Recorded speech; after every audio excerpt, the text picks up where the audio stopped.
Vote নাম হয় বিষ্ণুপুৰ। আপনাৰ ভোট কোন জায়গাতে আছে? যাতে আসলে বড় সৰুমন্ত্ৰী। আচ্ছা বাকী কেতিয়া পৰা লাইনত খাৰা আছে? 2 ঘণ্টা হৈ গ'ল।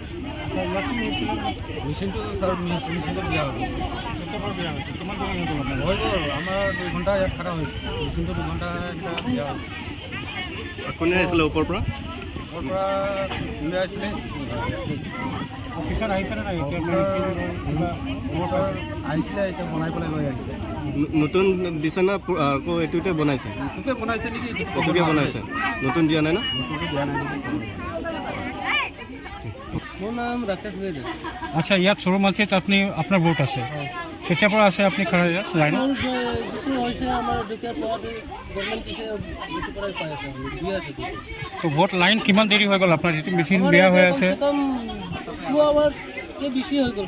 তো মেচিন বনাইছে নে কি আপোনালোকে জানে নেকি মেচিন হৈছে? এতিয়া লগতে বনাটো নহয়, জেগাতে বনা নহয়, ওপৰৰ পৰা আনাটোৱে লগাই আছে। আমি কৈছিলে ইয়াতে ৰিপৰ্ট হ'ব নেকি, কৰিম নেকি ভাবি আছিলে, কৈছিলে। তো অফিচাৰকেইটা নামানে কি কৰিম আৰু, তেনেকৈ চলিব লাগে। বিজেপি চৰকাৰ তেনেকৈ ৰোল বনাইছে না এই অফিচাৰকেইটা ৰোল বনাইছে ক'ব নোৱাৰে। আমিতো এইটোৰ পৰা কি কৰি, আমিতো ৰাইজৰ মানুহ ভোট দিব লাগে, এইটো আহিব লাগে। এইটোৱে এইটোৱে আছে বিচাৰিছে। আৰু মই গোটেইকে একটা ভাবিছিলে এটা হাৰেছমেণ্ট হোৱা নিচিনা হ'ব। যোনটো পল হোৱা কিতাপ বোলে আকৌ মাতিব লাগিব।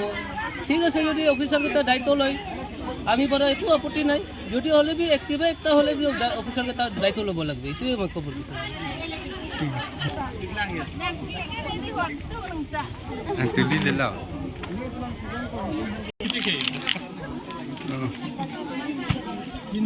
হৈ গ'ল।